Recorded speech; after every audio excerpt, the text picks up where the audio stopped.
lately. You've been talking a lot about New Calvinism, Pastor John, a phrase which appears to have been coined back in 2007 or 2008 by Crossway Books' titling committee as they were thinking about subtitles for Colin Hansen's book, Young, Restless, Reformed, A Journalist's Journey with the New Calvinists.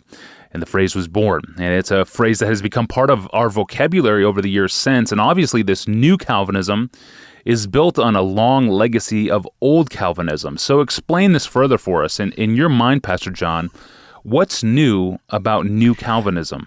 Well, the first thing I would say is that what the New Calvinism has in common with the older Calvinism is 1,000 times more important than what makes it different. That's the most important thing to say, probably. The truth is not new, and the truth is the root and the ground of all the applications, new and old.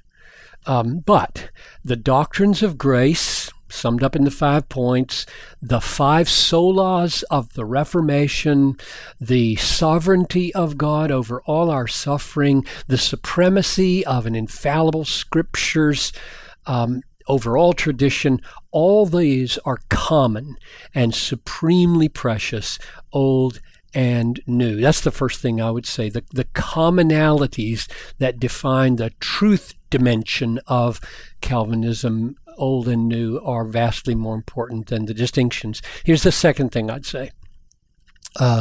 Any attempt to describe the New Calvinism as distinct from the old is almost certainly going to run into historical contradictions, because the older Calvinism goes back so far, so many centuries, and has found expression in hundreds of different forms and cultures and emphases and strategies and personalities. As soon as you say such and such is new, someone with a good historical nose is going to find an example in history that shows it's not new.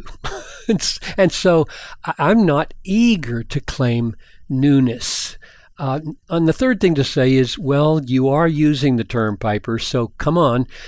Why are you using it then? What is new about the New Calvinism if you're going to keep using the term? And so I jotted down 7 things that I think we can say give good warrant to the term New Calvinism. Number 1, the New Calvinism has a strong complementarian flavor, with an emphasis on the flourishing of men and women in relationships where men embrace the call to robust, humble, Christ-like servant leadership.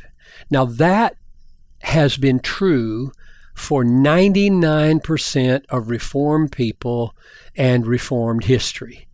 And the only reason it stands out as new is because in the last 50 years, many Reformed people have turned away from that part of the history. And so ironically, in being a conserving element at this point, the New Calvinism looks new over against a lot of the trajectories of the older Calvinism that have become egalitarian. Number 2, the New Calvinism feels new because so much of it embraces contemporary forms of music and worship. In principle, that's not new. Isaac Watts in the 1700s was quite avant-garde in his hymnology, but it feels new because there are strong traditions of Calvinism who resist this trend. Number 3, there is a strong Baptistic element in the New Calvinism.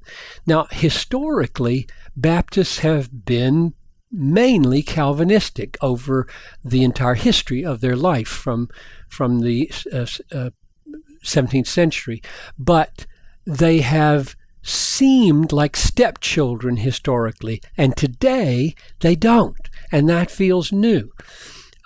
Fourth, the New Calvinism includes significant numbers of charismatics and non-charismatics. Historically, that's new. Number 5, in the New Calvinism, Jonathan Edwards seems to play a historically unusually large role over against, say, John Calvin. On the historical spectrum, that's a newer development. Number 6, the new Calvinism is vibrantly engaged in the world of internet, with hundreds of energetic bloggers and social media activists and Twitter users. Now that's totally new. I mean, that just didn't exist, and it's no fault of the older Calvinism because there was no opportunity to use it. Number 7, there is a strong emphasis in the new Calvinism on multi-ethnicity of the church and a passion for racial harmony and diversity, and even more amazing, the convictions of God's sovereignty, this big God theology, are breaking out in ethnically indigenous ways that have not been managed by anyone on the earth. And I think, historically speaking, the scope of that diversity is probably new. So those are my 7, I think that was 7, marks of newness. But I'll end by saying again, what the new has in common with the old is all important. Truth is always the root that can break out again and again in new ways from generation to generation, and holding fast to that, spreading that, is what I care most about. Yes, amen. Thank you, Pastor John. And speaking of new Calvinism, where did all these Calvinists come from?